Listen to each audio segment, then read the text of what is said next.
What's going on, guys? So I've got another tutorial for Borderlands 2 today, and this one is going to be how to solo Hyperius with Maya. And I'm not gonna lie, I hate this boss fight. If you have friends, then bring them with you, because this boss fight is a pain, especially to do alone with the Siren, but it can be done, so I'm gonna show you how. So the first thing you're going to need is the bee, and you can get this from farming Hunter Hellquist. The next thing you're going to need is the ruby, and the reason you're going to want the ruby is because when you shoot something, or even while you have it equipped, any damage you do will heal you. So you get that from a quest called Rackaholics Anonymous. The next thing you're going to need is a fire sandhawk, and you're also going to need a corrosive sandhawk. And you can get these from Whoops. It's a quest in the first DLC. And if you don't know how to get multiple sandhawks, I'll put a link in the description to my tutorial on how to get multiple sandhawks. You're going to need a class mod that gives +6 to immolate. And you can get this either from just going to chests, or you could farm Terramorphous and see if he drops one. The next thing you're going to need is the legendary Siren class mod, and you can get this from farming loot midgets. And in this clip I'm showing here, I don't actually get a legendary Siren class mod, I end up getting a legendary Necromancer class mod, but they do drop the legendary class mods for all of the classes, and it's a lot easier to get it that way rather than farming the invincibles, because they do seem to drop them quite often. Plus you can get some other legendaries and pearlescent weapons from farming these guys. Like yesterday I was farming them and I actually got an infinity from one of them. So right there, that's the legendary Necromancer drop right there, but you can get mods for all of the classes. The next thing you're going to need is a fire version of the Bada Boom, and you can get this from farming King Mong, and he is out in the Iridium Blight. There's 2 places where he can spawn, so just kill him and hopefully he will drop a fire version for you. Like right here, he dropped a level 59 fire version. I actually went back and farmed him some more to get a level 61, but he does drop it. If you have a Norfleet, then the Norfleet is the best option, but if you're like me, then you don't have a Norfleet, so the next best thing I could find was the Bada Boom. The last thing you might want to get, and this one is actually only a recommendation, but it does help with the final bit of the fight, is the Sham. And you can get this from farming the bunker, and the reason you'll want it is because you're going to be shooting the rockets fairly close to yourself, so it might stop you from going into fight for your life. This is the skill tree I used to do this. One of the major important things on this skill tree are immolate. Make sure you put 5 points into that, so when you put on the class mod that gives you +6 to it, you'll get a total of +11. So you'll be doing some major fire damage if you go down into fight for your life. Okay, I'm back with the actual boss battle here.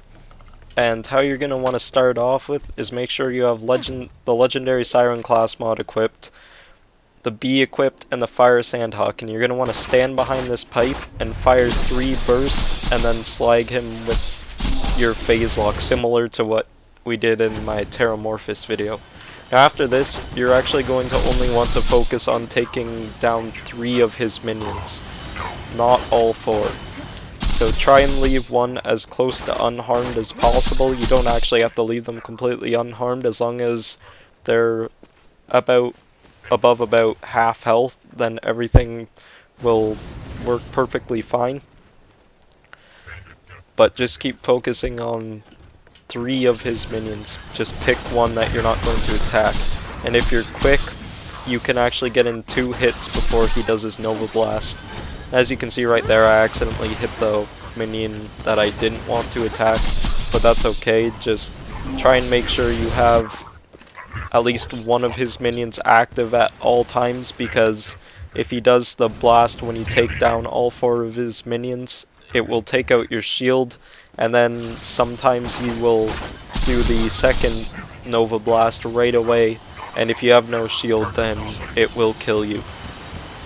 So that is why you don't want to take out all 4 minions at once.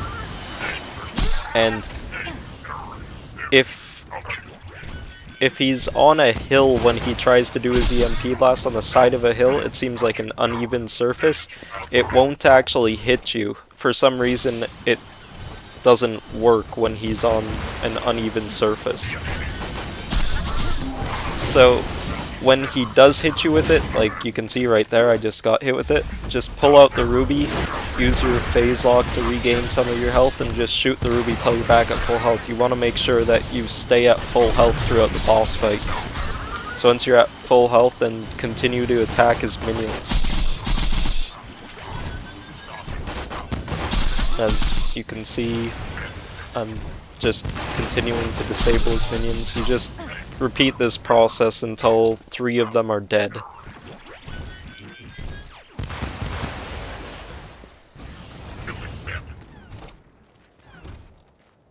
Bandit cleansing commence. Moving to engage.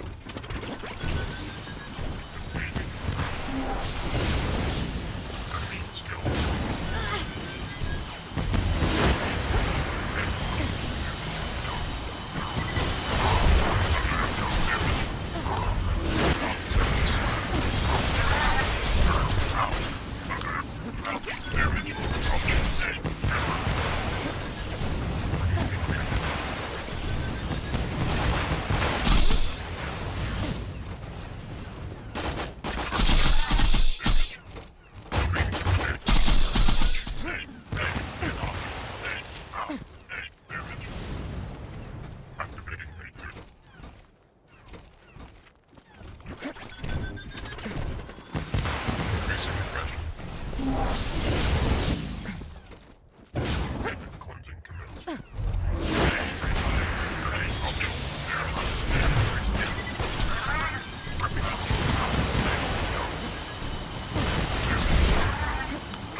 So as you can see, I've killed 3 of his minions now, and now we're going into the second stage of the fight, which is when he only has 1 minion left.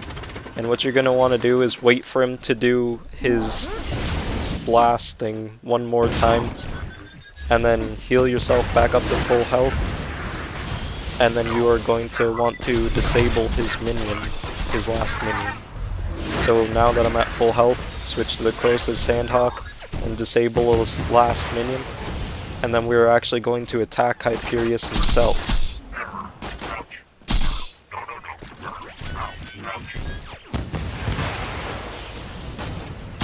So now that his minion is disabled, you're going to want to switch back to the Fire Sandhawk and attack him, and try and do quite a bit of damage, but there is a trick to it. You kind of want to get his health down by where his name ends.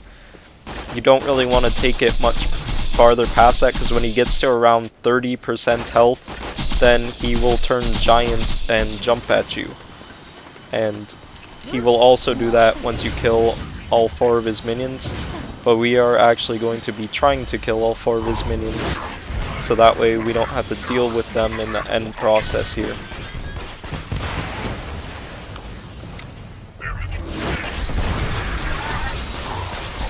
So you repeat the process the same as when he had all 4 minions, just every time he hits you with the EMP blast, then just shoot his minion. But as you can see, now that I've got his health below where his name is, I'm not going to shoot him anymore, because I want to make sure that he stays in normal mode until his last minion dies.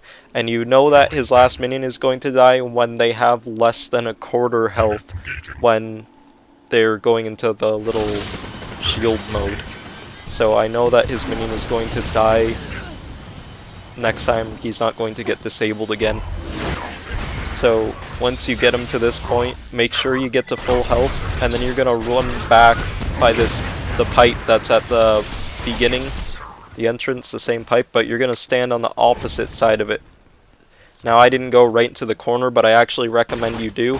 Kill his last minion, then as soon as you kill his last minion, run around the opposite side of his pipe, and now you're going to change some things. You're going to change over to the Sham if you got it, and you're also going to want to use the class mod that gives you +6 to immolate, and now just shoot him with the Bada Boom. And as you can see, I got down there, but because of the +6 to immolate, we are actually going to kill him while in fight for your life. And this may not be the most glorious method to kill him, but it does work. I think it's the easiest method there is, and you don't need the Norfleet, you just need this. So as you can see, he's dead. That's all it takes, and I'll see you guys in another video.